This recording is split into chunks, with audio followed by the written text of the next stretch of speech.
Hello friend, welcome back to my YouTube channel. Friends, इस video के माध्यम से मैं आवश्यक वस्तु अधिनियम 1955 से संबंधित कुछ एमसीक्यू क्वेश्चन बताऊंगा जो आगे फूड इंस्पेक्टर का जो पेपर होने वाला है उससे उसके लिए बहुत ही महत्वपूर्ण है। तो चलिए स्टार्ट करते हैं। आवश्यक वस्तु अधिनियम से ही सबसे ज़्यादा क्वेश्चन आए थे फ्रेंड्स उस समय। तो चलिए देखते हैं। आवश्यक वस्तु अधिनियम 1955 में भारत में कब लागू हुआ? तो आवश्यक वस्तु अधिनियम 1955 भारत में कब लागू हुआ? तो ये लागू हुआ था फ्रेंड्स 1 अप्रैल 1955 ईस्वी के। 1 अप्रैल 1955 ईस्वी के। आवश्यक वस्तु अधिनियम 1955 के विस्तार के संबंध में सही है।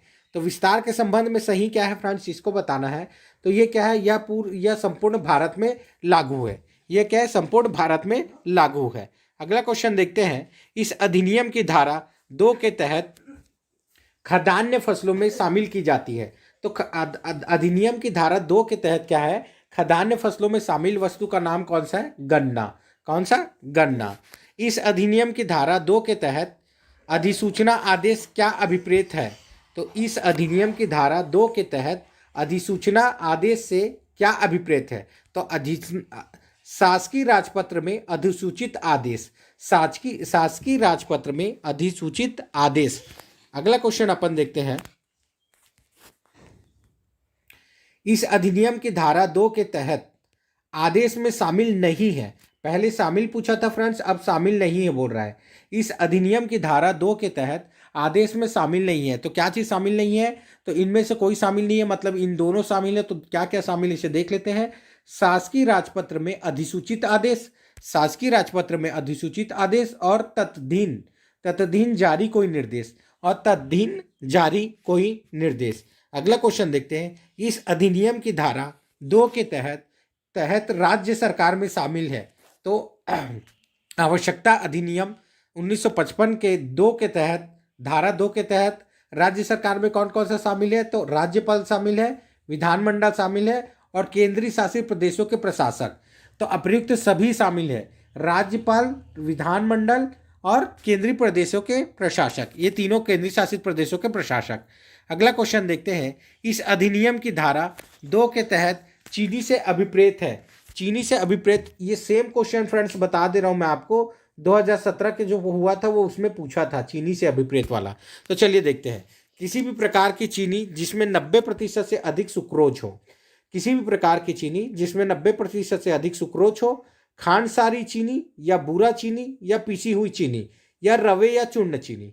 खांडसारी चीनी, बूरा चीनी, पीसी हुई चीनी, रवे या चूर्ण चीनी, वैक्यूम पैन चीनी, कारखानों में प्रक्रियाधीन चीनी और या उसमें उत्पादित कच्ची चीनी। तो ये सभी क्या है, चीनी के अंतर्गत आएंगे। ठीक है फ्रेंड्स, किसके तहत? अधिनियम की धारा 2 के तहत। तो मैं फिर से बता दूं फ्रेंड्स, इस वीडियो में मैंने आवश्यक वस्तु अधिनियम 1955 का महत्वपूर्ण क्वेश्चन बता रहा हूं। 50 महत्वपूर्ण क्या है इसमें एमसीक्यू क्वेश्चन बताऊंगा आपको। तो अधिनियम की धारा 2 का के तहत, अधिनियम की धारा 2 का के तहत आवश्यक वस्तु की सूची में शामिल नहीं है। तो 2 का के तहत कौन कौन सा शामिल नहीं है ये देखते हैं फ्रेंड। तो पूर्णतः प्लास्टिक से बने उपकरण जो है इसमें शामिल नहीं है। तो कौन कौन से शामिल है ये देख लेते हैं। तो कच्चा जूट और जूट टेक्सटाइल। तो कच्चा जूट और जूट टेक्सटाइल जो है धारा 2 के तहत शामिल है, आवश्यक वस्तु अधिनियम 1955 के तहत। और पशु चारे के बीज, तो ये दोनों क्या है, शामिल है। कच्चा जूट, जूट टेक्सटाइल और पशु चारे के बीज, ये दोनों शामिल है, जबकि पूर्णतः प्लास्टिक से बने उपकरण शामिल नहीं है। अगला क्वेश्चन देखते हैं। केंद्र सरकार को इस अधिनियम की धारा 2 का के तहत अधिकार दिया गया है कि वह क्या करे कि अधिनियम के प्रावधानों को समाप्त कर सकती है। तो अधिनियम के प्रावधानों को कौन समाप्त कर सकती है? केंद्र सरकार जो है धारा 2 का के तहत समाप्त कर सकती है। किसके तहत? धारा 2 का के तहत समाप्त कर सकती है। इस अधिनियम की धारा 3 के अंतर्गत उचित एवं लाभकारी कीमत में किस आवश्यक वस्तु की कीमत शामिल है? तो इस अधिनियम की धारा यानी आवश्यक वस्तु अधिनियम 1955 की धारा 3 के अंतर्गत उचित और लाभकारी कीमत में किस आवश्यक वस्तु की कीमत शामिल है? तो गन्ना की कीमत क्या है, शामिल है। किसकी? गन्ना की कीमत शामिल है। आवश्यक अधिनियम के प्रावधानों के अंतर्गत उत्पादक कौन व्यक्ति अभिप्रेत है? तो उत्पादक से कौन व्यक्ति अभिप्रेत है? तो चीनी विनिर्माणकर्ता जो है उत्पादक व्यक्ति से अभिप्रेत है। कौन? किससे? चीनी विनिर्माणकर्ता, चीनी विनिर्माणकर्ता। इस अधिनियम यानी आवश्यक वस्तु अधिनियम 1955 के प्रावधानों के अंतर्गत मान्यता प्राप्त व्यवहारी में कौन व्यक्ति अभिप्रेत है? तो चीनी का विपणन करता। कौन अभिप्रेत है? तो चीनी का विपणन करता अभिप्रेत है। अगला क्वेश्चन अपन देखते हैं, राज्य सरकारों पर कर्तव्यों का अधिरोपण।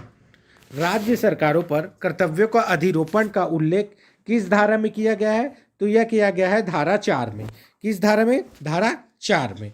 इस अधिनियम की किस धारा में आवश्यक वस्तु के उत्पादन, प्रदाय, वितरण आदि के नियंत्रण का उल्लेख है? तो धारा 3 के तहत। तो धारा आवश्यक वस्तु अधिनियम धारा 3 के तहत आवश्यक वस्तु के उत्पादन, प्रदाय और वितरण का नियंत्रण का उल्लेख है, धारा 3 के तहत।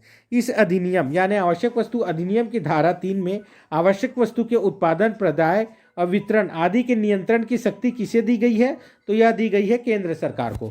किसे? केंद्र सरकार को दी गई है। अगला क्वेश्चन देखते हैं, अधिनियम की धारा 3 के अंतर्गत, अधिनियम के धारा 3 के अंतर्गत केंद्र सरकार, नेक्स्ट क्वेश्चन है, अधिनियम की धारा 3 के अंतर्गत केंद्र सरकार निम्न में से कौन सा उपबंध नहीं कर सकती? तो केंद्र सरकार कौन सा उपबंध नहीं कर सकती ये बताया गया है।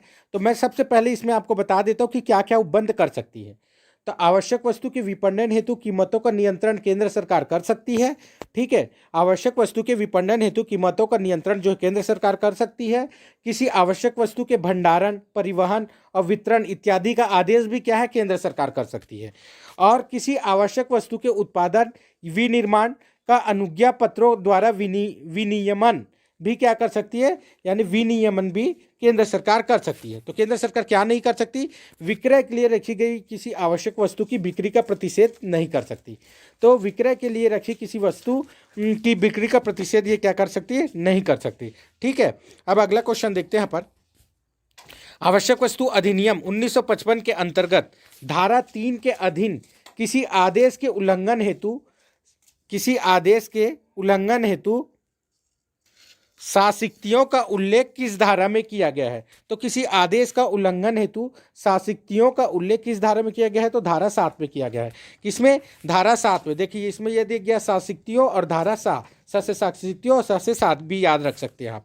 इस अधिनियम के किस धारा के अधीन एक व्यक्ति को धारा 3 के प्रावधानों के अंतर्गत कोई कथन करने के लिए अपेक्षित होने पर मिथ्या कथन करता है एवं उसकी जानकारी में है कि वह किसी क्या है? सर्वान विशिष्ट में मिथ्या है, तो दंडित किया जा सकता है। तो कौन से धारा के अंतर्गत दंडित किया जा सकता है? तो धारा 9 के अंतर्गत।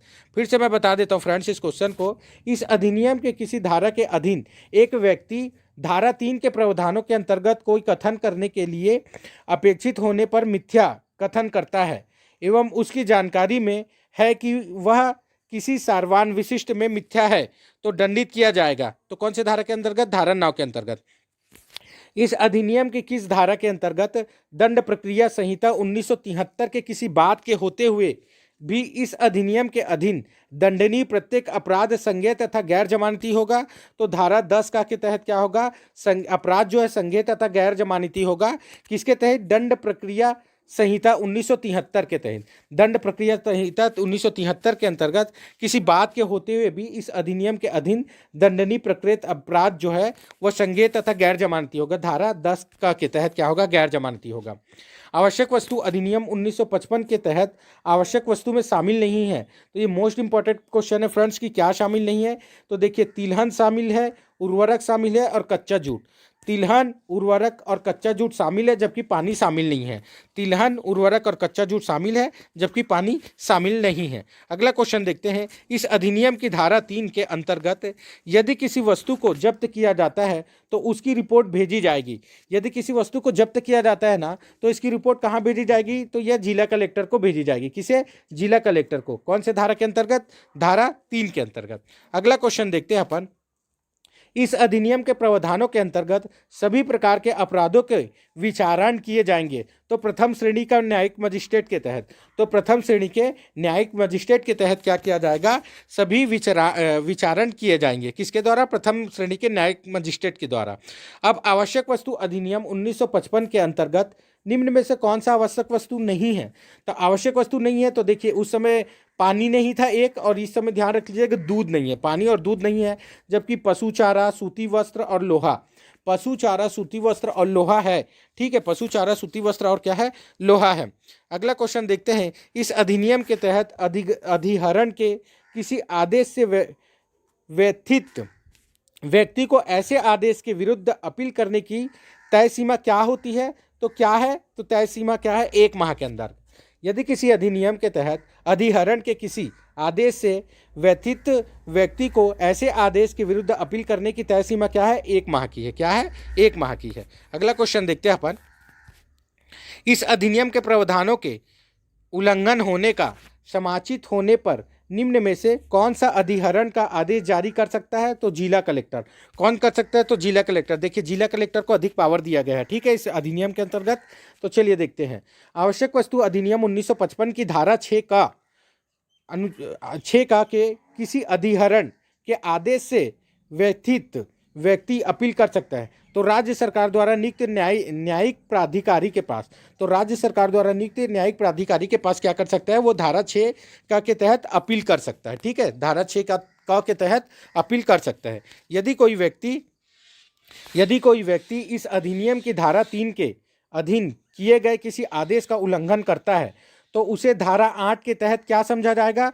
तो प्रयत्न एवं दुष्प्रेरण समझा जाएगा। तो प्रयत्न एवं दुष्प्रेरण समझा जाएगा। हो सकता है फ्रेंड्स कि ये भी क्वेश्चन में पूछ लिया जाए कि धारा 8 में, आवश्यक वस्तु अधिनियम धारा 8 में क्या बोलते हैं, किसका उल्लेख किया गया है? तो आप ये भी बोल सकते हैं कि प्रयत्न एवं दुष्प्रेरण का उल्लेख किया गया है। ठीक है, प्रयत्न एवं दुष्प्रेरण का उल्लेख किया गया है। तो अगला क्वेश्चन देखते हैं। इस अधिनियम यानी आवश्यक वस्तु अधिनियम 1955 के धारा 9 के तहत यदि कोई व्यक्ति मिथ्या कथन करता है तो उसके लिए सजा का प्रावधान है। तो 5 वर्ष का सजा का प्रावधान है। यदि कोई व्यक्ति मिथ्या कथन करेगा ना धारा 9 के अंतर्गत, तो उसे कितना 5 वर्ष के सजा का प्रावधान है। 5 वर्ष के सजा का प्रावधान है। अगला क्वेश्चन देखते हैं। इस अधिनियम के किस धारा में कंपनियों द्वारा गठित अपराध के विरुद्ध सजा के प्रावधान का उल्लेख है? तो धारा 10। तो धारा 10 के तहत क्या है कि कंपनियों द्वारा गठित अपराध के विरुद्ध सजा के प्रावधानों का उल्लेख है, धारा 10 के तहत। इस अधिनियम के प्रावधानों के अंतर्गत कंपनी से क्या अभिप्रेत है? तो इस अधिनियम के प्रावधानों के अंतर्गत जो है कंपनी से क्या अभिप्रेत पूछा गया है? तो निगमित निकाय। तो कंपनियों से क्या अभिप्रेत है? तो निगमित निकाय जो है कंपनियों से अभिप्रेरित है। अगला क्वेश्चन देखते हैं। धारा 10 के उपबंध के अनुसार निदेशक का क्या अर्थ है? तो फर्म का भागीदार। तो निदेशक का अर्थ होता है फर्म का भागीदार को ही क्या कहा जाएगा? फर्म का भागीदार को ही निदेशक कहा जाएगा। ठीक है, अब अगला क्वेश्चन देखते हैं। अधिनियम की धारा 7 के अधीन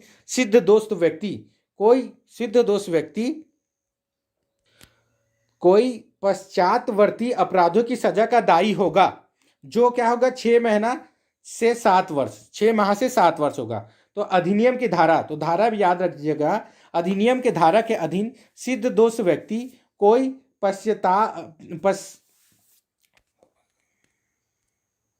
पश्चातवर्ती अपराधों की सजा का दायी होगा। तो ये 6 माह से 7 वर्ष होगा। 6 माह से कितना होगा? 7 वर्ष होगा। यदि कोई व्यक्ति अधिनियम की धारा 3 के तहत आदेश का अनुसरण में किसी रकम का संदाय करने के लिए दायी है या अंशतः संदाय कर चुका है तो राशि या बकाया राशि में ब्याज लिया जाएगा। तो कितना ब्याज लिया जाएगा? ये 15% साधारण ब्याज की दर से लिया जाएगा। याद रखिएगा, 15% साधारण ब्याज की दर से लिया जाएगा। यदि कोई व्यक्ति अधिनियम की धारा 3 के तहत आदेश का अनुसरण में या किसी रकम या संदाय करने के लिए दायी है या अंशतः संदाय कर चुका है तो राशि का बकाया राशि में ब्याज लिया जाएगा। तो कितना ब्याज लिया जाएगा? 15% ब्याज लिया जाएगा, साधारण ब्याज। कितना? 15% साधारण ब्याज लिया जाएगा। केंद्र सरकार को कुछ रकमों को भू राजस्व की बकाये के रूप में वसूल करने की शक्ति का उल्लेख है। तो उस धारा 7 का के तहत क्या है कि भू राजस्व की बकाया राशि के रूप में वसूल करने का शक्ति जो है धारा का 7 का के तहत है। सक्षम न्यायालय किसी सिद्ध दोस्त कंपनी के नाम, कारोबार के स्थान आदि प्रकाशित करा सकती है। तो अपील की अवधि समाप्ति के पश्चात, अपील की अवधि समाप्ति के पश्चात ही क्या कर सकती है, सक्षम न्यायालय किसी सिद्ध दोस्त कंपनी के नाम, कारोबार एवं स्थान आदि प्रकाशित करा सकती है। अगला क्वेश्चन अपन देखते हैं फ्रेंड्स, न्यायालय का इस अधिनियम के किस धारा के तहत सिद्ध दोस्त कंपनी के नाम, कारोबार आदि प्रकाशित करने की शक्ति है। तो धारा 10 का के तहत, धारा 10 खा के तहत। ठीक है, न्यायालय को इस अधिनियम के किस धारा के तहत सिद्ध दोस्त कंपनी के नाम, कारोबार तथा आदि प्रकाशित करने की शक्ति है। तो 10 खा के तहत क्या है, प्रकाशित करने की शक्ति है। आपराधिक मना स्थिति की अवधारणा का उल्लेख किस धारा में किया गया है। तो आपराधिक मना स्थिति की अवधारणा का उल्लेख जो है वो 10 ग में किया गया है। किसमें, 10 ग में किया गया है। न्यायालय अपराधों का संज्ञान करता है, न्यायालय अपराधों का संज्ञान करता है लोक सेवक द्वारा लिखित रिपोर्ट पर। न्यायालय अपराधों का संज्ञान कैसे करता है, तो लोक सेवकों द्वारा लिखित रिपोर्ट पर करता है। अगला क्वेश्चन अपन देखते हैं, न्यायालय अपराधों का संज्ञान करता है। तो न्यायालय अपराधों का संज्ञान जो है किसी व्यक्ति के लिखित रिपोर्ट के आधार पर करता है। अगला क्वेश्चन है, न्यायालय द्वारा अपराधों के संज्ञान के संबंध में सही नहीं है। तो सही नहीं है ये बताना है। तो देखिए सही क्या क्या है अपन देख लेते हैं। किसी व्यक्ति के लिखित रिपोर्ट द्वारा किया जाएगा, किसी संस्था के व्यक्ति के लिखित रिपोर्ट द्वारा किया जाएगा, और किसी लोक सेवक के लिखित रिपोर्ट द्वारा किया जाएगा। ठीक है, और किसके द्वारा नहीं किया जाएगा, किसी मीडिया रिपोर्ट के आधार पर नहीं किया जा सकता, क्योंकि मीडिया रिपोर्ट क्या है, कई बार गलत भी होता है। ठीक है, तो चलिए अगर देखते हैं अगला क्वेश्चन, मान्यता प्राप्त उपभोक्ता संगम से क्या आशय है। तो मान्यता प्राप्त उपभोक्ता संगम से आशय है कि कंपनी अधिनियम 1956 में पंजीकृत। तो मान्यता प्राप्त उपभोक्ता संगम से क्या आशय है, तो मान्यता प्राप्त उपभोक्ता संगम से आशय है किसी कंपनी अधिनियम 1956 में पंजीकृत। अगला देखते हैं, दंड प्रक्रिया संहिता 1975 की धारा 29 में किसी बात के होते हुए भी धारा 3 के अधीन किए गए आदेश के उल्लंघन के लिए सिद्ध दोष व्यक्ति का जुर्माना हो सकता है। तो कितना हो सकता है, 5,000 रुपये का जुर्माना हो सकता है। किसके, धारा 3 के अधीन।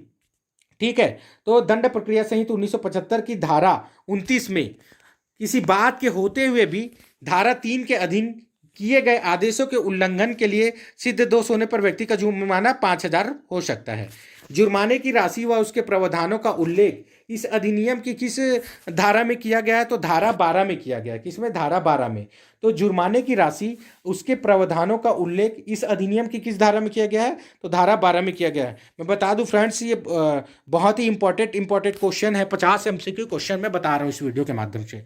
तो अधिनियम की धारा 13 के अधीन किसी लोक सेवा प्राधिकारी द्वारा हस्ताक्षरित आदेश माना जाएगा। तो भारतीय साक्ष्य अधिनियम 1872, सॉरी मैं 1900 बोल रहा हूँ, भारतीय साक्ष्य अधिनियम 1872 के साक्ष्य, भारतीय साक्ष्य अधिनियम 1872 साक्ष्य के अनुसार क्या है, अधिनियम की धारा 13 के अधीन किसी लोक सेवा प्राधिकारी द्वारा हस्ताक्षरित आदेश माना जाएगा। ठीक है, भारतीय साक्ष्य अधिनियम 1872 के तहत साक्ष्य में यदि कोई व्यक्ति विधि पूर्व प्राधिकार के बिना या किसी अनुज्ञा पत्र, अनुज्ञप्ति या दस्तावेज के बिना कोई कार्य करता है तो उसके पास वैध दस्तावेज है, तो इसकी पुष्टि कौन करेगा, तो वह स्वयं करेगा। कौन करेगा, वह स्वयं करेगा। यदि कोई व्यक्ति विधि पूर्व प्राधिकार के बिना या किसी अनुज्ञा पत्र हो गया या अनुज्ञप्ति हो गया या दस्तावेज के बिना कोई कार्य करता है तो उसके पास वैध दस्तावेज, इसकी पुष्टि कौन करता है, तो वह स्वयं करेगा। कौन करेगा, तो वह स्वयं करेगा। अगला क्वेश्चन देखते हैं, कतिपय मामले में सबूत का भार का उल्लेख किस धारा में किया गया है। तो कतिपय मामले में सबूत के भार का उल्लेख जो है धारा 14 के अंतर्गत किया गया है। किसके, धारा 14 के अंतर्गत किया गया है। अधिग्रहण की कार्यवाही के लिए लंबित रहने के समय आपराधिक न्यायालय को अधिगृहित संपत्ति छोड़ने की अधिकारिकता है, यह कथन है, सत्य है। तो अधिग्रहण की कार्यवाही के लंबित रहने के समय आपराधिक न्यायालय को अधिगृहित संपत्ति छोड़ने की अधिकारिकता, यह कथन कौन सा है, सत्य है। ये कथन क्या है, बिल्कुल सत्य है। अगला क्वेश्चन देखते हैं अपन, ये लास्ट क्वेश्चन है फ्रेंड्स, और इसका PDF जो मैं अपने टेलीग्राम लिंक में डाल दूंगा, जिसका डिस्क्रिप्शन मैंने दे रखा है। यह अधिनियम के अंतर्गत अधिहरण के आदर्श के विरुद्ध किस न्यायालय में अपील की जा सकती है? तो इस अधिनियम के अंतर्गत अधिहरण के आदेश के विरुद्ध किस न्यायालय में अपील की जा सकती है? तो राज्य सरकार द्वारा नियुक्त प्राधिकारी के समक्ष, राज्य सरकार द्वारा नियुक्त प्राधिकारी के समक्ष किया जा सकता है। अगला क्वेश्चन देखते हैं। आवश्यक वस्तु अधिनियम 1955 के अपराध से जुड़े वाहन के अधिहरण करने से पूर्व कलेक्टर के लिए यह आवश्यक है कि वह क्या करे? केवल अभ्यावेदन प्रस्तुत करने का समय दे। क्या करे? केवल अभ्यावेदन प्रस्तुत करने का समय दे, केवल आधारों को लिखित सूचना प्रस्तुत करे, केवल आधारों की लिखित सूचना प्रस्तुत करे, और केवल सुनवाई का अवसर दे, और केवल सुनवाई का अवसर दे। तो ये सभी सही है। ठीक है, तो उसे क्या करना चाहिए? एक अनुच्छेद 55 के तहत आवश्यक वस्तु अधिनियम 1955 के तहत क्या करेगा? कलेक्टर किसी वाहन को अधिहरण करने से पहले क्या करेगा? अभ्यावेदन प्रस्तुत करने का समय देगा, वो आधारों को लिखित सूचना प्रस्तुत करने का समय देगा, और सुनवाई का अवसर देगा। अगला क्वेश्चन देखते हैं। आवश्यक वस्तु अधिनियम में उल्लेखित आपराधिक मना स्थिति में शामिल है। तो आवश्यक वस्तु अधिनियम में उल्लेखित आपराधिक मना स्थिति में क्या शामिल है? आशय, मंतव्य व किसी तथ्य की जानकारी। आशय, मंतव्य या किसी तथ्य की जानकारी। तो ये कुछ महत्वपूर्ण थे। इसका और मैं आवश्यक वस्तु अधिनियम या फिर क्या बोलते खाद्य अधिनियम से क्वेश्चन लाऊंगा फ्रेंड्स। तो वीडियो को जरूर शेयर कीजिएगा। थैंक यू, धन्यवाद। जय हिंद फ्रेंड। जय Hind friend, welcome back to my YouTube channel. Friends, इस वीडियो के माध्यम से मैं छत्तीसगढ़ खाद्य सुरक्षा अधिनियम 2012 से संबंधित टॉप महत्वपूर्ण आपको 50 एमसीक्यू क्वेश्चन जो है बताऊंगा। तो चलिए स्टार्ट करते हैं, जो फूड इंस्पेक्टर के लिए बहुत ही इंपॉर्टेंट है। पहला क्वेश्चन है, छत्तीसगढ़ खाद्य सुरक्षा अधिनियम, छत्तीसगढ़ खाद्य सुरक्षा अधिनियम 2012 के संबंध में सही नहीं है। तो इसका विस्तार संपूर्ण छत्तीसगढ़ में हुआ है। क्या संबंध सही नहीं है ये बताना है। तो इसका विस्तार संपूर्ण छत्तीसगढ़ में हुआ है। इसका संक्षिप्त नाम छत्तीसगढ़ खाद्य पोषण सुरक्षा अधिनियम 2012 है। यह राज्य सरकार द्वारा राजपत्र में अधिसूचना द्वारा नियत तिथि से लागू है। तो ये अप्रयुक्त, ये क्या है? ये सभी है, जबकि इसमें इनमें से कोई नहीं आएगा इसका आंसर, यानी इनमें से कोई नहीं, बाकी सभी क्या है? सभी क्या है? सही है। अगला क्वेश्चन देखते हैं अपन। इस राज्य के अधिनियम के अंतर्गत आश्रम किसे कहा जाता है? तो इस अधिनियम के अंतर्गत जो है आश्रम किसे कहा जाता है? सरकार द्वारा सहायता प्राप्त आवासीय स्कूल को क्या कहा जाता है? आश्रम कहा जाता है। सरकार द्वारा सहायता प्राप्त आवासीय स्कूल को आश्रम कहा जाता है। अगला क्वेश्चन है, इस अधिनियम के अंतर्गत शामिल है। तो इस अधिनियम के अंतर्गत खाद्यान्न में कौन कौन सी फसल, खाद्यान्न में कौन कौन शामिल है?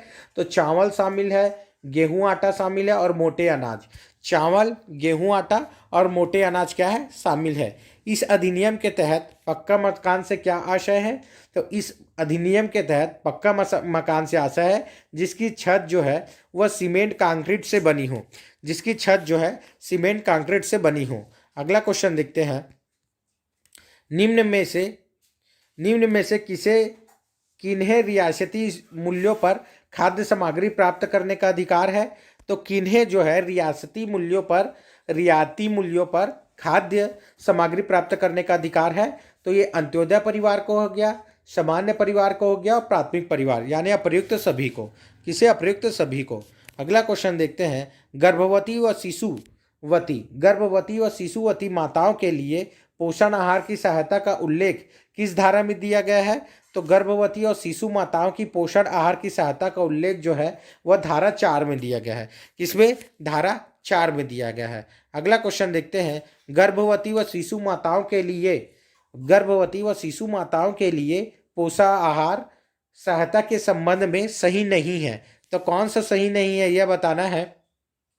तो देखिए, गर्भावस्था व बच्चे के जन्म के 6 माह तक के आंगनबाड़ी से निःशुल्क भोजन, ये बिल्कुल सही है। गर्भावस्था व बच्चे के जन्म के पश्चात 6 माह तक के आंगनबाड़ी से निःशुल्क भोजन, ये सही है। मातृत्व लाभ योजना के अधीन शर्तों के अनुसार दिया जाता है, ये भी बिल्कुल सही है। जबकि ये गलत है, बी वाला गलत है। क्या है? गर्भावस्था व बच्चों के जन्म के पश्चात 12 माह तक के आंगनबाड़ी से निःशुल्क भोजन, ये गलत है, क्योंकि 6 माह तक के है। ठीक है, 6 माह का प्रावधान है। अगला क्वेश्चन देखते हैं। बच्चों के लिए पोषण आहार सहायता संबंधित उपबंध किस धारा में है? तो धारा 5 में है।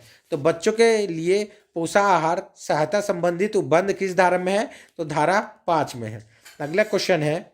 छात्रावासों और विद्यालयों में रहने वाले विद्यार्थी के लिए पोषण आहार सहायता का उपबंध किस धारा में है? छात्रावासों और विद्यालयों में रहने वाले विद्यार्थियों के लिए पोषण आहार सहायता का उपबंध किस धारा में है? तो यह धारा 6 में है। किसमें? धारा 6 में। अगला क्वेश्चन देखते हैं, विशेष समूह में शामिल नहीं होते। विशेष समूह में कौन से शामिल नहीं होते? तो देखिए, इनमें से कोई नहीं, यानी सभी क्या है, विशेष समूह में शामिल होते हैं। निराश्रित हो गया, आवासहीन हो गया और प्रवासी। निराश्रित, आवासहीन व प्रवासी क्या है, विशेष समूह में शामिल होते हैं। और धारा 3 के तहत क्या है, विशेष समूह का उद्बोधन किया गया है। ठीक है, धारा 3 के तहत आपात और आपदा प्रभावित व्यक्तियों के लिए कितने माह तक निःशुल्क भोजन उपलब्ध कराया जाएगा?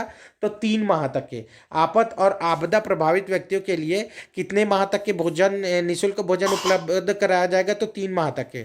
आपात तथा आपदा प्रभावित व्यक्तियों के लिए पोषण आहार सहायता का उल्लेख किस धारा में है? तो धारा 9 में है। आपात एवं आपदा प्रभावित व्यक्तियों के लिए पोषण आहार सहायता का उल्लेख किस धारा में है? तो धारा 9 के है। धारा 9 के दशा में, धारा 9 में है। भूख की दशा में राहत प्रदान करने के लिए भूख की दशा में राहत प्रदान करने हेतु मार्गदर्शिका तैयार की गई है। तो राज्य सरकार द्वारा, किसके द्वारा? राज्य सरकार द्वारा तैयार करी गई है मार्गदर्शिका।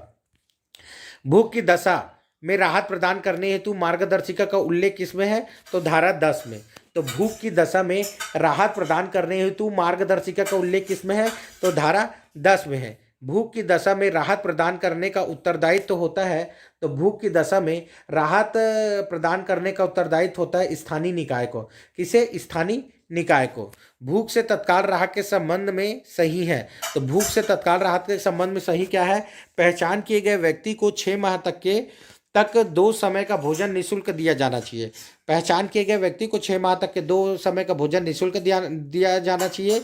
और अन्य कोई राहत जो राज्य सरकार की राय में आवश्यक हो उसे प्रदान की जाना चाहिए, या अन्य कोई राहत जो राज्य सरकार की राय में आवश्यक हो उसे क्या है, प्रदान किया जाना चाहिए। विशेष कमजोर सामाजिक समूहों में शामिल नहीं होते। तो विशेष कमजोर सामाजिक समूह में शामिल कौन नहीं होते फ्रेंड? तो ये जो भूमिहीन कृषि मजदूर जो होते हैं, भूमिहीन कृषि मजदूर के जो समस्त परिवार होते हैं, ये क्या है, विशेष कमजोर सामाजिक समूह में शामिल नहीं होते। तो अब देख लेते हैं विशेष कमजोर समूह में शामिल कौन कौन से होते हैं।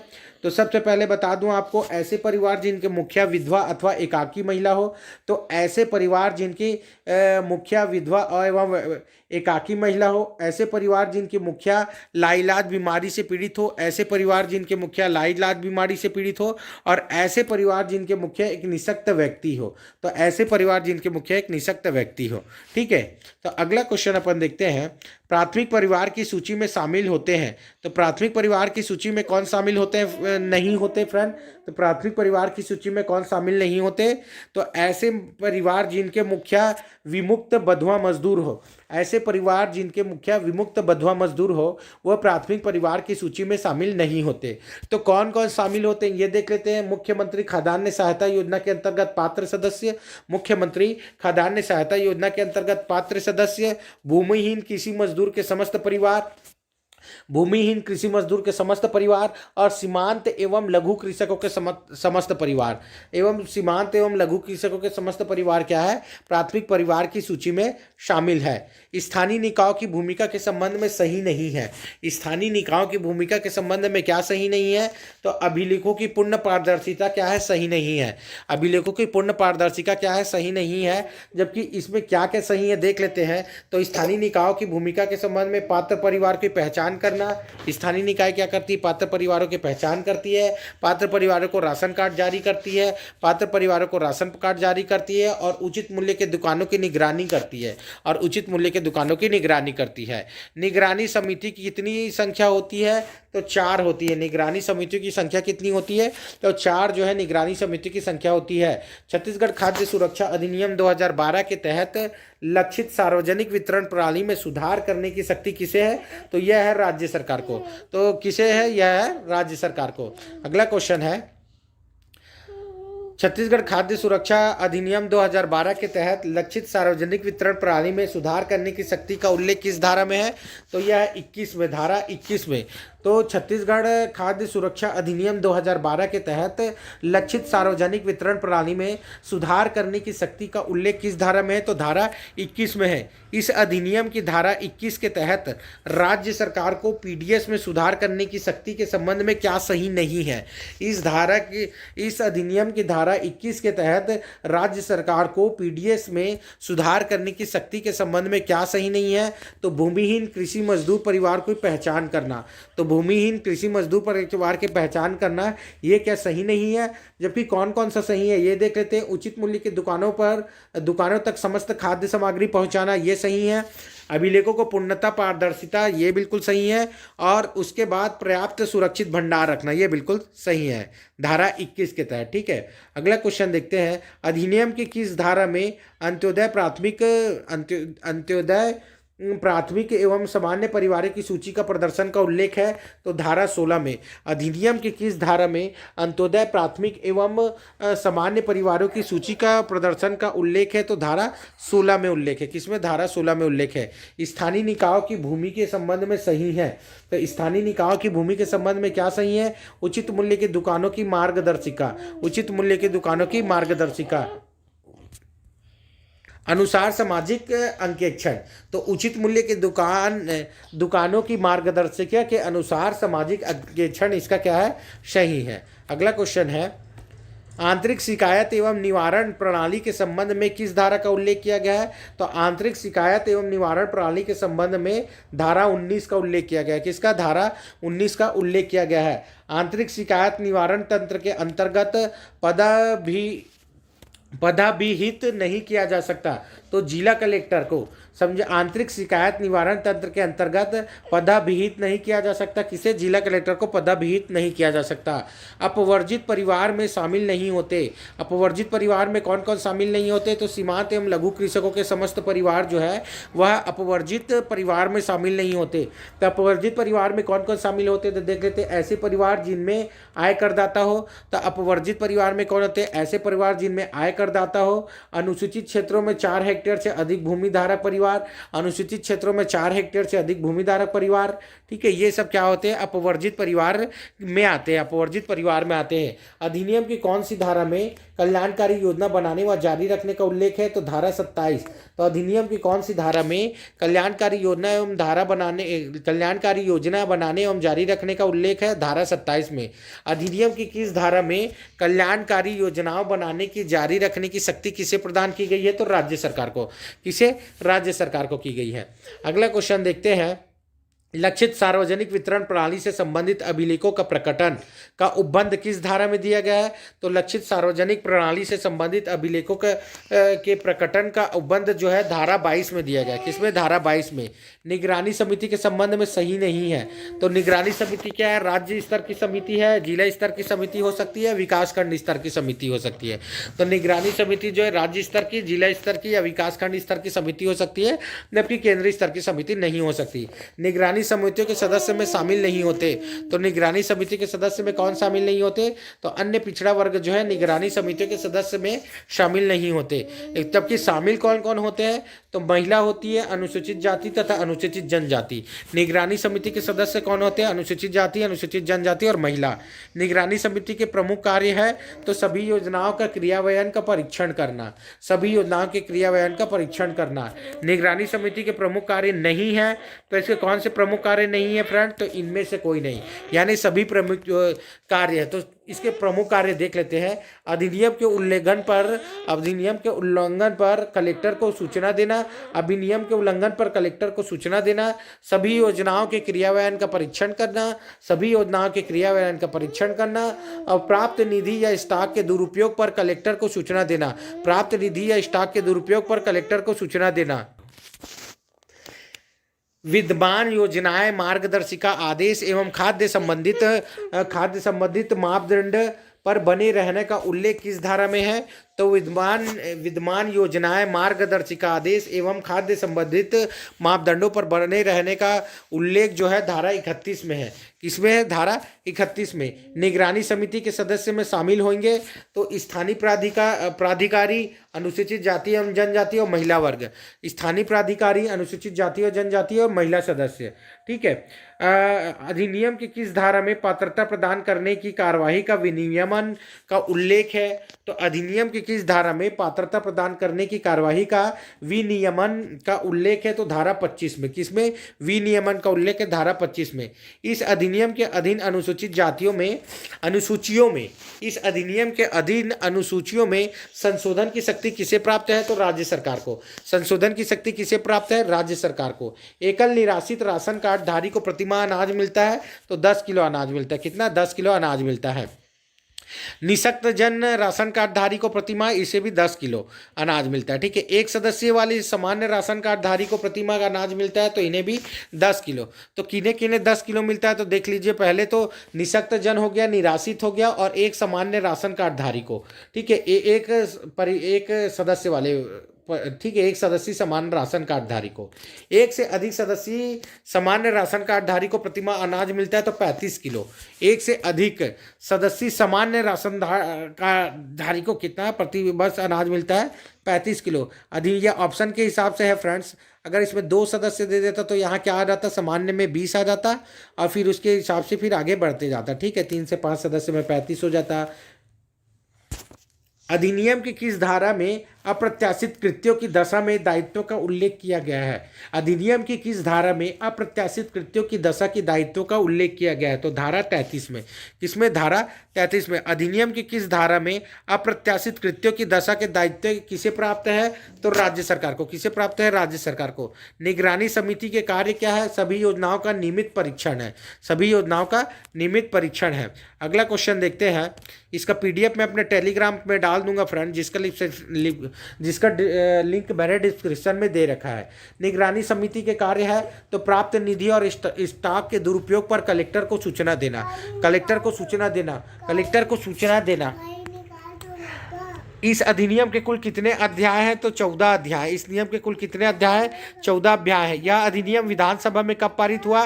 तो 21 दिसंबर 2012 ईस्वी को 21 दिसंबर 2012 ईस्वी को हुआ था। इस अधिनियम की धाराएं कितनी है? तो 36 धारा है। इस अधिनियम में धाराएं कितनी है? तो 36 धारा है। ये 21 दिसंबर 2012 ईस्वी को यह अधिनियम पास हुआ था। और इस अधिनियम में कितने अध्याय? तो 14 अध्याय हैं। तो वीडियो अगर अच्छा लगा होगा तो फ्रेंड वीडियो को शेयर कीजिएगा और कमेंट करके जरूर बताइएगा कि और अधिनियम के वीडियो बनाना है तो मैं जरूर बनाऊंगा। थैंक यू, धन्यवाद, जय हिंद फ्रेंड्स।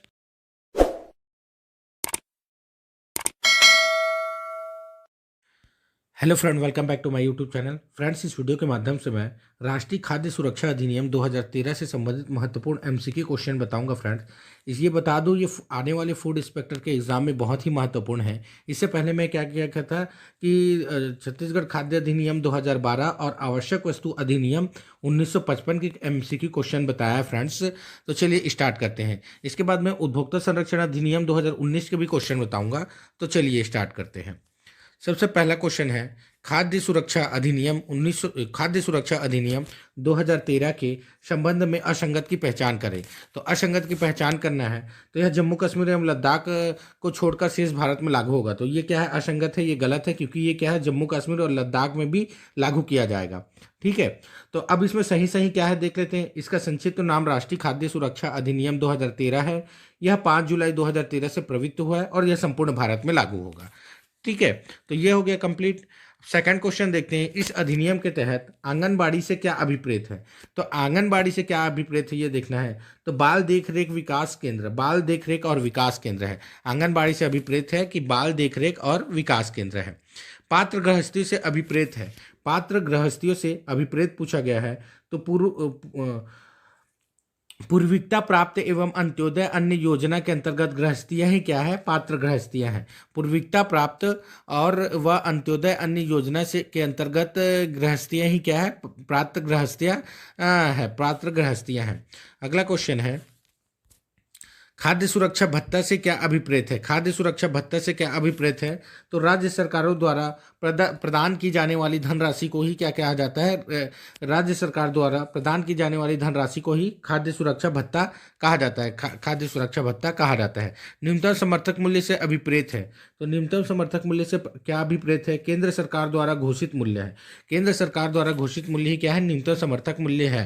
राशन कार्ड से क्या अभिप्रेत है? तो पीडीएस के अधीन राज्य सरकार द्वारा जारी दस्तावेज को क्या कहा जाता है? राशन कार्ड कहा जाता है। पीडीएस के अधीन राज्य सरकार द्वारा जारी दस्तावेज को क्या कहा जाता है? राशन कार्ड कहा जाता है। सामाजिक संपरीक्षा का संबंध किससे है? तो सामाजिक संपरीक्षा का संबंध किससे है? मॉनिटरिंग से। सामाजिक संपरीक्षा का संबंध है मॉनिटरिंग से, जो है सामाजिक संपरीक्षा का संबंध है। अगला क्वेश्चन देखते हैं। इस अधिनियम की धारा 3 के अंतर्गत पात्र गृहस्थी की व्यक्तियों द्वारा सहायता प्राप्त कीमतों पर खदानें प्राप्त करने का अधिकार है। तो क्या क्या अधिकार इसमें देख लेते हैं फ्रेंड। तो इसमें है पूर्विकता प्राप्त गृहस्थियों में प्रति व्यक्ति 5 किलो प्रति माह है। प्रति व्यक्ति क्या है? 5 किलो प्रति माह है। इसमें बता दूं, ये राष्ट्रीय खाद्य सुरक्षा अधिनियम का बता रहा हूं मैं, ठीक है। राष्ट्रीय खाद्य सुरक्षा अधिनियम 2013 का, ठीक है। ये राष्ट्रीय खाद्य सुरक्षा अधिनियम 2013 का। इस अधिनियम की किस धारा में इस अधिनियम की किस धारा में स्त्रियों और स्तनपान कराने वाली माताओं को पोषाहार सहायता के उपबंध में उल्लेख है? तो धारा 4 में क्या है? धारा 4 में जो है स्त्रियों और स्तनपान कराने वाली माताओं के पोषाहार के सहायता के संबंध में उल्लेख है। बालकों को पोषणीय सहायता के संबंध में सही नहीं है। तो क्या सही नहीं है यह बताना है फ्रेंड। तो ये चलिए देखते हैं। इसमें 6 माह से 6 वर्ष की आयु के बालकों के लिए आंगनबाड़ी के माध्यम से समुचित भोजन, क्या समुचित भोजन ये सही है। दूसरा, 6 वर्ष से 14 वर्ष के आयु के बच्चों के लिए निःशुल्क दोपहर का भोजन, ये भी बिल्कुल सही है। और प्रत्येक विद्यालय एवं आंगनबाड़ी में भोजन पकाने, पेयजल एवं स्वच्छता की सुविधा होगी, ये भी बिल्कुल सही है। और 6 माह से कम आयु के बालकों के लिए दलिया एवं अन्य पोषाहार, ये गलत है, क्योंकि 6 माह से कम आयु के बच्चे के लिए क्या है? केवल स्तनपान को विशेष प्राथमिकता दी गई है इस अधिनियम के अंतर्गत, ठीक है। तो ये जो है डी वाला गलत है। अगला क्वेश्चन देखते हैं अपन। बालक कुपोषण का निवारण और प्रबंधन के संबंध में उल्लेख है। तो बालक कुपोषण निवारण एवं प्रबंधन के संबंध में उल्लेख किसमें है? धारा 6 के अंतर्गत। धारा 6 के अंतर्गत है। अगला क्वेश्चन देखते हैं अपन। बालक कुपोषण का निवारण और प्रबंधन के संबंध में सही नहीं है। तो क्या सही नहीं है यह बताना है फ्रेंड। तो इसका तो क्या क्या सही है मैं आपको पहले बता देता हूं कि राज्य सरकार कुपोषणग्रस्त बालकों को निःशुल्क भोजन उपलब्ध कराती है, ये बिल्कुल सही है। और कौन से धारा के अंतर्गत कराती है? तो मैं आपको बता चुका हूं कि धारा 6 के अंतर्गत कराएगी, ठीक है। अब सेकंड में क्या है, मतलब 6 के अंतर्गत क्या किया जाएगा? कुपोषित बच्चों की पहचान की जाएगी, ठीक है। अब उसके बाद देखते हैं कि इसके लिए राज्य सरकार स्थानीय आंगनबाड़ी का उपयोग करेगी, ये भी बिल्कुल सही है।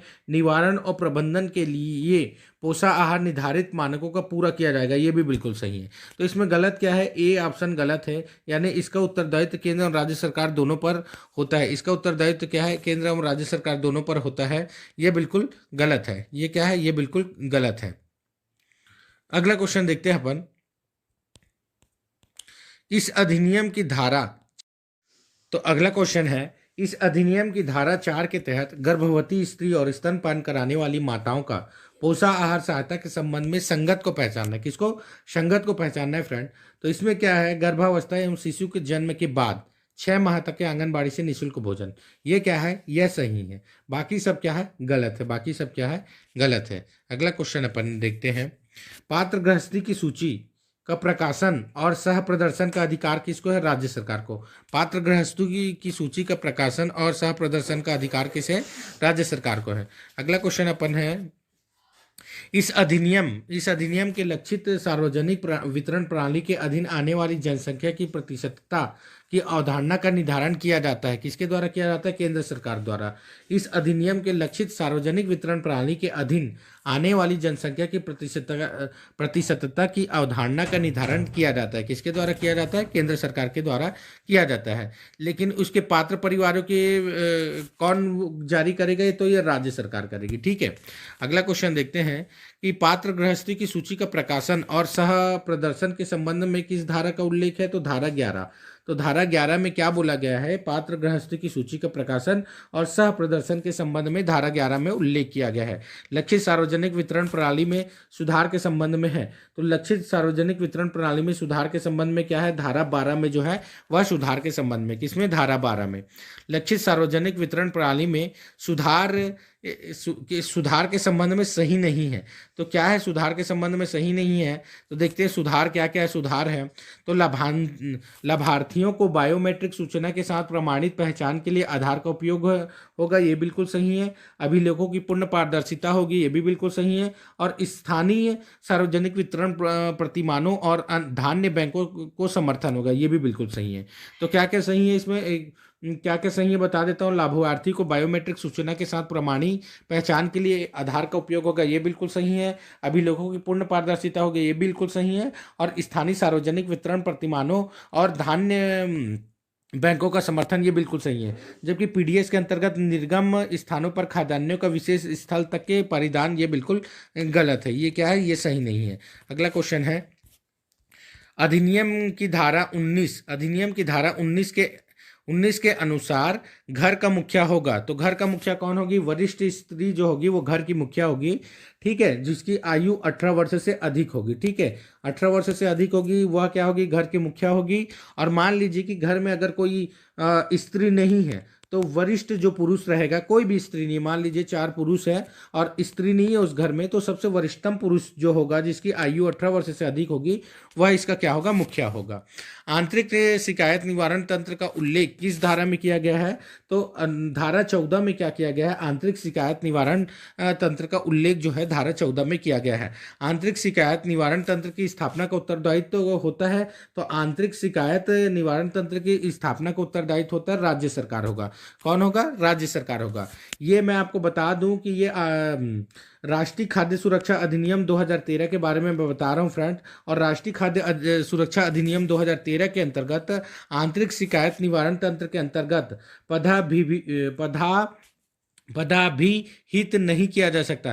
किसे पदाभिहित नहीं किया जा सकता, तो जिला कलेक्टर को क्या है, पदाभिहित नहीं किया जा सकता। किसे नहीं किया जा सकता, तो जिला कलेक्टर को पदाभिहित नहीं किया जा सकता। निम्नलिखित कथनों पर विचार कीजिए, कथनों पर विचार करना है फ्रेंड। तो इसमें देखते हैं कि जिला शिकायत निवारण अधिकारी की अर्हताओं का निर्धारण राज्य सरकार द्वारा किया जाता है, राज्य सरकार पर किया जाता है। जिला शिकायत निवारण अधिकारी की सेवा एवं शर्तों का निर्धारण राज्य सरकार के द्वारा किया जाता है। और जिला शिकायत निवारण अधिकारी की नियुक्ति पद्धति का उपबंध राज्य सरकार के द्वारा किया जाता है, ठीक है। और अधिकारियों द्वारा पारित आदेश के विरुद्ध केंद्र आयोग के समक्ष अपील किया जा सकता है, ये बिल्कुल गलत है। बाकी ये सब क्या है, सही है। अगला क्वेश्चन देखते हैं,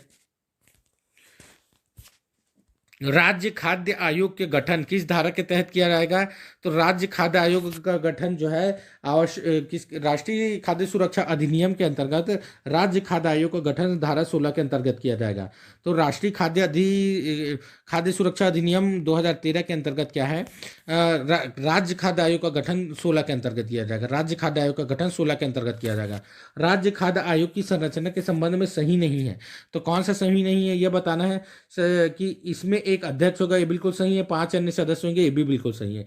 जबकि सदस्यों में एक महिला होगी, ये गलत है। तो राज्य खाद्य आयोग की संरचना के संबंध में एक अध्यक्ष होगा, 5 अन्य सदस्य होंगे, लेकिन इसमें महिला नहीं होगी, यह बता दूं आपको, राष्ट्रीय खाद्य सुरक्षा अधिनियम 2013 के अंतर्गत है। तो राष्ट्रीय खाद्य सुरक्षा अधिनियम 2013 के अंतर्गत राज्य आयोग के कर्तव्य के संबंध में असंगत को पहचान कीजिए। असंगत को पहचान करना है, अधिनियम का क्रियान्वयन को मॉनिटरिंग करना और उसका मूल्यांकन करना, ये बिल्कुल सही है। उसके बाद प्राप्त शिक्षकों की शिकायतों की जांच करना, ये बिल्कुल सही है। और जिला शिकायत निवारण अधिकारी के आदेशों के विरुद्ध अपीलों की सुनवाई करना, ये भी बिल्कुल सही है। तो ये तीनों सही है, जबकि सी आंसर क्या है, असंगत है। सी क्या है, असंगत है।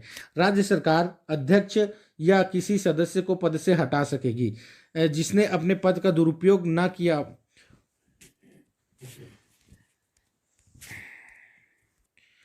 राज्य सरकार अध्यक्ष या किसी सदस्य को पद से हटा सकेगी जो अपने पद का दुरुपयोग किया गया हो, ना किया गया हो, ठीक है। अगला क्वेश्चन देखते हैं अपन। राज्य आयोग के अध्यक्ष, सदस्य, सचिव व कर्मचारी वृंद के वेतन एवं भत्ते के उपबंध संबंधित प्रावधान किस धारा में है? तो ये धारा 17 के अंतर्गत क्या है? राज्य आयोग के अध्यक्ष, सदस्य, सचिव एवं कर्मचारी वृंद के वेतन एवं भत्ते का उपबंध संबंधित प्रावधान जो है धारा 17 के अंतर्गत है, राष्ट्रीय खाद्य सुरक्षा अधिनियम 2013 के अंतर्गत। तो राष्ट्रीय खाद्य सुरक्षा अधिनियम 2013 के अंतर्गत संयुक्त राज्य खाद्य आयोग की अवधारणा किस धारा में है? तो धारा 18 में है। किस धारा में? धारा 18 में है।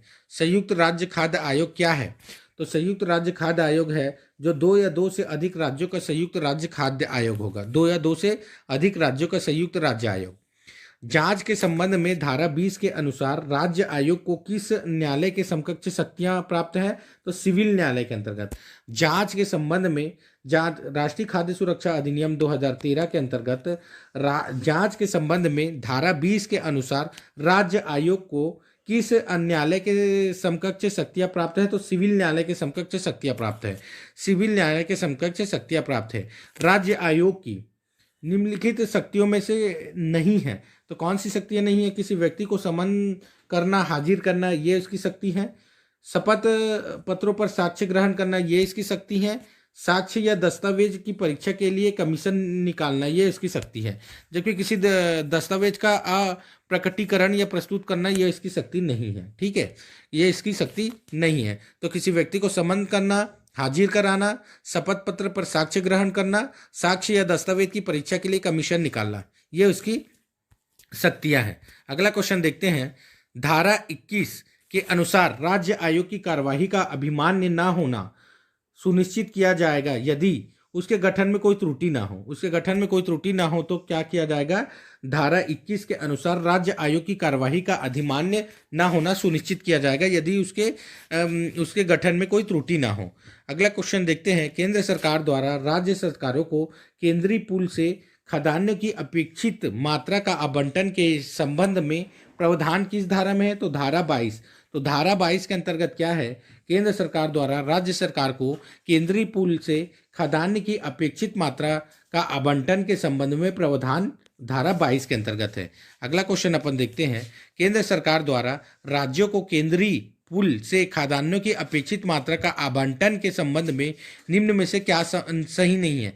तो आवंटन के संबंध में क्या सही नहीं है बताना है। तो सही अपन देख लेते हैं। पहले, केंद्र सरकार अपने अभिकरणों और राज्य सरकारों तथा उनके अभिकरणों के माध्यम से केंद्रीय पूल के लिए खाद्यान्न प्राप्त करेगी, ये बिल्कुल सही है। सेकंड में देखते हैं। प्रत्येक राज्य में केंद्र द्वारा अभिहित डिपो को आवंटन के अनुसार खाद्यान्नों के परिवहन का उपबंध करेगी, ये भी बिल्कुल सही है। कौन करेगी? केंद्र सरकार करेगी, केंद्र सरकार द्वारा। अब तीसरा है, विभिन्न स्तरों पर अपेक्षित आधुनिक एवं वैज्ञानिक भंडारण सुविधा सृजित करेगी और बनाए रखेगी, ये भी बिल्कुल सही है। तो राज्य केंद्र को खाद्यान्न आवंटित करेगा, ये बिल्कुल गलत है। राज्य केंद्र को खाद्यान्न आवंटित राज्य जो है केंद्र को खाद्यान्न आवंटित नहीं करेगा, जबकि केंद्र राज्य को खाद्यान्न आवंटित करता है। केंद्र जो है राज्य को खाद्यान्न आवंटित करता है।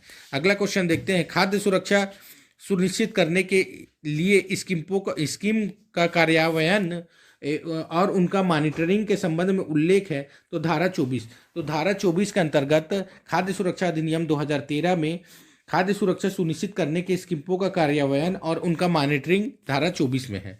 खाद्य सुरक्षा सुनिश्चित करने के लिए स्कीमों का कार्यान्वयन और उनका मॉनिटरिंग का उत्तरदायित्व कौन है? तो यह कौन है? राज्य सरकार द्वारा। किसके द्वारा? राज्य सरकार द्वारा। अगला क्वेश्चन है। किस धारा में स्थानीय प्राधिकारियों के द्वारा अपने क्षेत्रों में लक्षित सार्वजनिक वितरण प्रणाली का कार्यान्वयन का उल्लेख है? तो धारा 25 के अंतर्गत। तो किस धारा में स्थानीय प्राधिकारियों के द्वारा अपने क्षेत्रों में लक्षित सार्वजनिक वितरण प्रणाली के कार्यान्वयन का उल्लेख है? तो धारा 25 के अंतर्गत। स्थानीय प्राधिकारियों की बाध्यता का उल्लेख किस धारा में है? तो धारा 26 के अंतर्गत। राष्ट्रीय खाद्य सुरक्षा अधिनियम 2013 के अंतर्गत स्थानीय प्राधिकारियों की बाध्यता का उल्लेख किस धारा में है? धारा 26 के अंतर्गत। लक्षित सार्वजनिक प्रणाली के अभिलेखों को वितरण का प्रकटीकरण किसके द्वारा किया जाता है? तो राज्य सरकार द्वारा। लक्षित सार्वजनिक वितरण प्रणाली के अभिलेखों को वितरण का प्रकटीकरण किसके द्वारा किया जाता है? तो राज्य सरकार के द्वारा किया जाता है। अभिलेखों के प्रकटीकरण के संबंध में क्या सही नहीं है? तो इसे सार्वजनिक प्रभुत्व के क्षेत्र में रखा जाएगा, ये बिल्कुल सही है। इसके लिए सरकार रीति विहित करेगी, ये भी बिल्कुल सही है। जबकि जनता के निरीक्षण के लिए नहीं खोला जाएगा, ये गलत है। इसे जनता के निरीक्षण के लिए नहीं खोला जाएगा, ये गलत है कि इसे जनता के निरीक्षण के लिए भी क्या है, खोला जाएगा। अगला क्वेश्चन देखते हैं, स्थानीय प्राधिकारियों इसके प्रति उत्तरदायित्व नहीं होंगे। तो स्थानीय प्राधिकारी इसके प्रति उत्तरदायित्व नहीं होंगे, तो जिला कलेक्टर के प्रति क्या है, उत्तरदायित्व नहीं होंगे। तो स्थानीय प्राधिकारी जो है जिला कलेक्टर के प्रति उत्तरदायित्व नहीं होंगे। मैं आपको बता दूं, ये आवश्यक वस्तु अधिनियम, खाद्य सुरक्षा अधिनियम 2013 के अंतर्गत, राष्ट्रीय खाद्य सुरक्षा अधिनियम 2013 के अंतर्गत क्या किया जाएगा, जिला कलेक्टर के उत्तरदायित्व नहीं होंगे। स्थानीय प्राधिकारी जिला कलेक्टर के प्रति उत्तरदायी नहीं होंगे। स्थानीय प्राधिकारी की बाध्यताओं में शामिल नहीं है। तो स्थानीय प्राधिकारी की बाध्यता में क्या शामिल नहीं है, तो इसमें पहले क्या क्या शामिल है वो देख लेते हैं। वे केंद्र और राज्य सरकार के विभिन्न विभागों द्वारा जारी स्कीमों का कार्यान्वयन करेंगे, ये शामिल है। उसके बाद स्थानीय प्राधिकारी सरकार द्वारा विहित कर्तव्यों का निर्वहन करेंगे, ये बिल्कुल सही है। और स्थानीय प्राधिकारी सरकार द्वारा विहित उत्तरदायित्व का निर्वहन करेंगे, ये बिल्कुल सही है। तो कौन कौन से सही है, वे केंद्र और राज्य सरकार के विभिन्न विभागों द्वारा जारी स्कीमों का क्रियान्वयन करेंगे, स्थानीय प्राधिकारियों के सरकार द्वारा विहित कर्तव्यों का निर्वहन करेंगे, और स्थानीय प्राधिकारी सरकार द्वारा विहित उत्तरदायित्व का निर्वहन करेंगे, ये तीनों सही हैं। अगला क्वेश्चन है, स्थानीय प्राधिकारियों की बाध्यता के संबंध में उल्लेख है। तो स्थानीय प्राधिकारियों की बाध्यता के संबंध में उल्लेख है, धारा 26 के अंतर्गत उल्लेख है। किसके अंतर्गत, धारा 26 के अंतर्गत उल्लेख है। सामाजिक संपरीक्षा के संबंध में किस धारा का उल्लेख है, तो राष्ट्रीय खाद्य सुरक्षा अधिनियम 2013 के अंतर्गत सामाजिक संपरीक्षा के संबंध में किस धारा का उल्लेख है, तो धारा 28 का। सामाजिक संपरीक्षा किसका उत्तरदायित्व होता है, स्थानीय प्राधिकारियों का। सामाजिक संपरीक्षा किसका उत्तरदायित्व होगा, स्थानीय प्राधिकारियों का। दूरस्थ पहाड़ियों और जनजातीय क्षेत्रों में रहने वाले लोगों के लिए खाद्य सुरक्षा का प्रावधान किस धारा में है, तो धारा 30 में क्या है, खाद्य सुरक्षा का प्रावधान है। दूरस्थ पहाड़ी और जनजातीय क्षेत्रों में रहने वाले लोगों के लिए खाद्य सुरक्षा का प्रावधान किस धारा में है, तो धारा 30 के अंतर्गत है। किस धारा में, धारा 30 के अंतर्गत है। दूरस्थ पहाड़ी और जनजातीय क्षेत्रों में रहने वाले लोगों की खाद्य सुरक्षा का उत्तरदायित्व किसका और किनका है, तो केंद्र सरकार और राज्य सरकार दोनों का है। किसका, केंद्र सरकार और राज्य सरकार दोनों का है। खाद्य सुरक्षा अधिनियम 2013 के अंतर्गत खाद्य एवं पोषण संबंधी सुरक्षा को और अग्रसर करने का उत्तरदायित्व नहीं है, तो जिला कलेक्टर को नहीं है। किसका उत्तरदायित्व नहीं है, जिला कलेक्टर को नहीं है। अगला क्वेश्चन अपन देखते हैं, अधिनियम की किस धारा में शासक्तियों का उल्लेख किया गया है, तो धारा 33 के अंतर्गत क्या किया गया है, राष्ट्रीय खाद्य सुरक्षा अधिनियम में शासक्तियों का उल्लेख किया गया धारा 33 के अंतर्गत। फ्रेंड, आप कमेंट करके बताइएगा, अगर आपको कमेंट ज़्यादा आएगा, और मैं बता दूं, अगर इस वीडियो में मेरे को 1K मिलता है फ्रेंड, तो मैं और जितना कमेंट आएगा मैं उतना ही हर रोज वीडियो डालूंगा फ्रेंड्स, इसका MCQ क्वेश्चन का। तो आप जरूर कमेंट करके बताइएगा। यदि लोक सेवक या प्राधिकारी राज्य आयोग द्वारा किसी परिवार या अपील को विनिश्चित करते समय जिला शिकायत निवारण अधिकारी द्वारा सिफारिश अनुतोष को उपबंध कराने में असफल रहता है, तो वह दायी होगा, तो 5,000 रुपये। यदि लोक सेवा या प्राधिकारी राज्य आयोग द्वारा किसी परिवार या अपील की विनिश्चित करते समय जिला शिकायत निवारण अधिकारी द्वारा सिफारिश अनुतोष को उपबंध कराने में असफल रहता है, तो वह दायी होगा 5,000 रुपये का। अगला क्वेश्चन देखते हैं, केंद्र सरकार और राज्य सरकार द्वारा प्रत्यायोजन की शक्ति का उल्लेख किस धारा में किया गया है, तो धारा 35 के अंतर्गत। केंद्र सरकार और राज्य सरकार द्वारा प्रत्यायोजन की शक्ति का उल्लेख किस धारा में किया गया है, धारा 35 के अंतर्गत। यह अधिनियम अध्यारोही प्रभाव रखता है, तो तत्सम यह अधिनियम अध्यारोही प्रभाव रखता है, तो कौन सा अधिनियम, राष्ट्रीय खाद्य सुरक्षा अधिनियम 2013। तत्समय लागू अन्य अधिनियमों उनके प्रावधानों पर हावी हो जाना, तो तत्समय लागू अन्य अधिनियमों तथा उनके प्रावधानों पर लागू हो जाना। अगला क्वेश्चन देखते हैं। फ्रेंड, अगर आपको वीडियो अच्छा लग रहा होगा तो इस वीडियो को शेयर जरूर कीजिएगा और चैनल को सब्सक्राइब करना ना भूलिएगा। केंद्र सरकार की राज्य सरकारों के निर्देश देने की शक्ति का उल्लेख किस धारा में है, तो राष्ट्रीय खाद्य सुरक्षा अधिनियम 2013 के अंतर्गत केंद्र सरकार की राज्य सरकार को निर्देश देने की शक्ति धारा 38 के तहत है। किसके, धारा 38 के तहत है।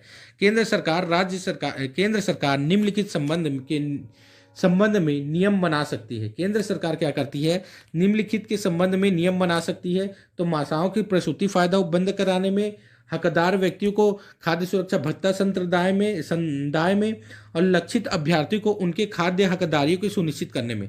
तो ये सभी में क्या कर सकती है केंद्र सरकार, क्या है, नियम बना सकती है। माताओं की प्रसूति का फायदा उपबंध कराने में, हकदार व्यक्तियों की खाद्य सुरक्षा भत्ता का संदाय कराने में और लक्षित अभ्यर्थियों को उनके खाद्यान्न हकदारी को सुनिश्चित करने में, ये तीनों में क्या कर सकती हैं, नियम बना सकती है। राज्य सरकार की नियम बनाने की शक्ति का उल्लेख किस धारा में उल्लेखित है? तो आवश्यक वस्तु बोलता हूँ फ्रेंड। राष्ट्रीय खाद्य सुरक्षा अधिनियम 2013 के अंतर्गत राज्य सरकार का नियम बनाने की शक्ति का उल्लेख धारा 40 में, किसमें? धारा 40 में। राज्य सरकार इस अधिनियम के प्रावधानों के अंतर्गत निम्न के संबंध में नियम नहीं बना सकती। कौन? राज्य सरकार नहीं बना सकती। तो गृहस्थी की पहचान के संबंध में राज्य सरकार नियम बना सकती है। शिकायत निवारण अधिकारी की नियुक्ति में राज्य सरकार नियम बना सकती है। शिकायत निवारण अधिकारी की सेवा की शर्तों में क्या कर सकती है? राज्य सरकार नियम बना सकती है। लेकिन बाह्य शिकायत निवारण तंत्र में क्या है? राज्य सरकार नियम नहीं बना सकती। बाह्य शिकायत निवारण तंत्र में क्या है? राज्य सरकार नियम नहीं बना सकती। अगला क्वेश्चन है, राज्य सरकार इस अधिनियम के प्रावधानों के अंतर्गत निम्न के संबंध में नियम बना सकती है। तो राज्य सरकार किसके किसके संबंध में नियम बना सकती है? राष्ट्रीय खाद्य सुरक्षा अधिनियम 2013 के अंतर्गत राज्य सरकार किस संबंध में नियम बना सकती है, उसे बताना है। राज्य आयोग के अध्यक्ष, सदस्य और सचिवों की नियुक्ति की पद्धति में नियम बना सकती है। राज्य आयोग के अध्यक्ष, सदस्य और सचिव की नियुक्ति की पद्धति में नियम बना सकती है। शिकायत निवारण की सुनवाई और अपीला के संबंध में नियम बना सकती है और सतर्कता समिति की संरचना के संबंध में नियम बना सकती है। तो शिकायत निवारण, सुनवाई और अपीला के संबंध में और सतर्कता समिति के संरचना के संबंध में क्या है? नियम बना सकती है। अगला क्वेश्चन देखते हैं, इस अधिनियम के उपबंधों को लागू करने में उत्पन्न कठिनाई को दूर करने की शक्ति किसे प्रदान की गई है? केंद्र सरकार को। तो केंद्र सरकार राष्ट्रीय खाद्य सुरक्षा अधिनियम 2013 के अंतर्गत इस अधिनियम के उपबंधों को लागू करने में उत्पन्न कठिनाई को दूर करने की शक्ति का प्रदान किसे किया गया है? केंद्र सरकार को किया गया है। किसे? केंद्र सरकार को किया गया है। इस अधिनियम को लागू करने में उत्पन्न कठिनाइयों को दूर करने की केंद्र सरकार की शक्तियों का उल्लेख किस धारा में किया गया? तो धारा 42 में किया गया है। तो राष्ट्रीय खाद्य सुरक्षा अधिनियम 2013 के अंतर्गत अधिनियमों को लागू करने में उत्पन्न कठिनाइयों को दूर करने की केंद्र सरकार की शक्तियों का उल्लेख किस धारा में किया गया? धारा 42 में किया गया। किस धारा में? धारा 42 में किया गया। अगला क्वेश्चन है, आंतरिक शिकायत निवारण तंत्र के अंतर्गत पदाभिहित नहीं किया जा सकता। तो कलेक्टर को पदाभिहित नहीं किया जा सकता। खाद्य सुरक्षा का अर्थ है, खाद्य सुरक्षा का अर्थ क्या है? तो भोजन की उपलब्धता, सुगम पहुंच और भोजन प्राप्त करने में सामर्थ्य। भोजन की उपलब्धता, सुगम पहुंच और भोजन प्राप्त करने में सामर्थ्य, यह क्या है? खाद्य सुरक्षा का उपबंध है। तो ये कुछ इंपॉर्टेंट 62 MCQ क्वेश्चन थे फ्रेंड्स। तो मेरा वीडियो पसंद होगा तो चैनल को सब्सक्राइब कीजिएगा, वीडियो को शेयर कीजिएगा। और बता दूं फ्रेंड्स, इसके और मैं वीडियो लाऊंगा, आप कमेंट करके बताइएगा। अगर पॉजिटिव रिस्पॉन्स होगा तो मैं जरूर इसका वीडियो लाऊंगा फ्रेंड। तो थैंक यू, धन्यवाद, जय हिंद फ्रेंड्स।